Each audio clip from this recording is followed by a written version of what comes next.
कभी भी मेरी गलती बस ये है कि वो जीतू पटवारी का भाई, इसलिए मेरे को टारगेट कर। पुलिस अधिकारी एमपी की सियासत उस वक्त गर्मा गई जब पीसीसी चीफ जीतू पटवारी के भाई नाना पटवारी को इंदौर पुलिस ने गिरफ्तार कर लिया। उन पर आरोप था कि वो ड्रग्स पेडलरों से मिले हुए हैं।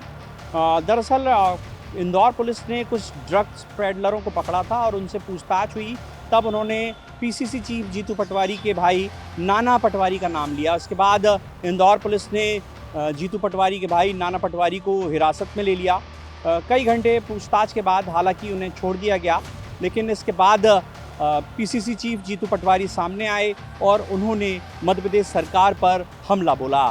उनका आरोप था कि मध्य प्रदेश सरकार जानबूझकर उनको और उनके परिवार को परेशान कर रही है और उनके परिवारजनों को और उनको जेल भेजने की कोशिश कर रही है। हालांकि इस मामले में जीतू पटवारी के भाई नाना पटवारी भी सामने आए। उन्होंने तमाम सारे सवाल पुलिस पर खड़े किए और उन्होंने ये भी कहा कि वे कुछ समय पहले ज़रूर ड्रग्स का सेवन करते थे, लेकिन पिछले 3 साल से ना तो उन्होंने कोई ड्रग्स ली है और ना ही उन्होंने शराब का सेवन किया है। किसी ने कोई बात नहीं करी। मैं यहाँ घर से निकला, सनशाइन गेट बिजलपुर चौराहे पे है, बस वहां पे आते ही उन्होंने 9:30-10 बजे बस उन्होंने गाड़ी में बिठाया। उसके बाद फिर घुमाते रहे पूरा शहर में, इधर से उधर, इधर से उधर। क्या कह नाना भैया, पुलिस ने रहा उनसे कि क्या केस है, मेरे को बताओ, कोई जानकारी नहीं दी। नाना भैया, पुलिस ने आपसे सवाल क्या पूछे? कुछ भी नहीं, ब्राउन शुगर की बात आ रही कुछ भी नहीं, एक सिंगल वर्ड नहीं बोला। पता चल जाएगा, पता चल जाएगा, बस यही बोलते।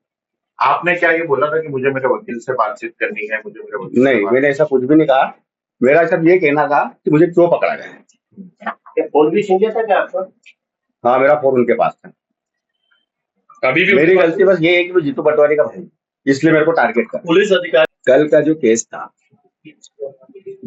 कोई भी लीगल आदमी, कोई सामान्य ईमानदार जर्नलिस्ट, सामान्य भारत का नागरिक बिना पूर्वाग्रह या बिना दुर्भावना या बिना किसी के तरफ ग्रसित हुए देखेगा तो सबको पता चला है कि सरकार का दुरुपयोग कैसे किया जाता है।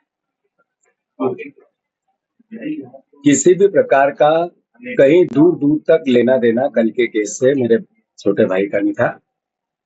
ये आज एक दिन की घटना नहीं। 15 तारीख के दिन मुझे एक नोटिस दिया है कि आपको पेश होना है। इस दिन जब मेरी साइकिल यात्रा में साइकिल पे रहूंगा भोपाल, साइकिल। ये पहले दिन रिवेंज नहीं ले रही है सरकार। पहला मेरे भाइयों पर गलत तरीके से एफआईआर की, जिसका आज तक चालान पेश नहीं हुआ। फिर मेरे पिताजी को, मुझे, मेरे परिवार को, हमारे आसपास के लोगों को नोटिस दिया इस बात का कि क्या आपने अवैध कॉलोनी काटी है। मुझे ये घर ये अवैध कॉलोनी में है, ये उनका कहना है।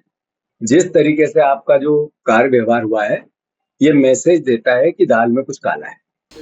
देखिए, भारतीय जनता पार्टी की सरकार है, यहाँ कानून का राज चलता है। और जब जीतू पटवारी के भाई पर 9 मुकदमे दर्ज हो, उनका आपराधिक रिकॉर्ड हो, एक ड्रग पेडलर उनको अपने रैकेट में संलग्न बताता हो, तो ऐसे में पूछताछ तो स्वाभाविक है और अगर ठोस तथ्य मिले तो कार्रवाई भी होनी चाहिए। पर इन अपराध को राजनीतिक रंग देने का प्रयास क्यों कर रहे हैं कांग्रेसी? क्या अभी भी वे मानते हैं कि किसी कांग्रेसी का भाई होना कानून से परे बना देता है? बिल्कुल नहीं। ये डॉक्टर मोहन यादव की सरकार है, अपराधी बचेगा नहीं और अगर कोई दोषी नहीं होगा तो उस पर कोई कार्रवाई नहीं होगी। और अब तो स्वयं उन्होंने स्वीकार लिया है कि वे इस ड्रग के खेल में सम्मिलित रहे हैं।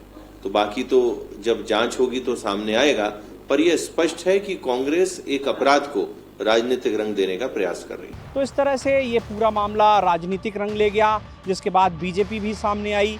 बीजेपी ने भी तमाम एलिगेशन कांग्रेस के प्रदेश अध्यक्ष जीतू पटवारी के भाई नाना पटवारी पर लगाए।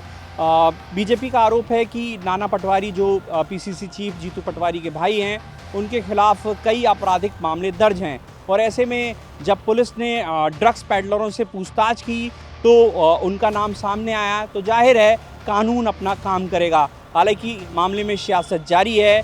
दोनों तरफ से आरोप प्रत्यारोप लगाए जा रहे हैं। कैमरा पर्सन मनोज के साथ BSTV के लिए मैं प्रहलाद सेन।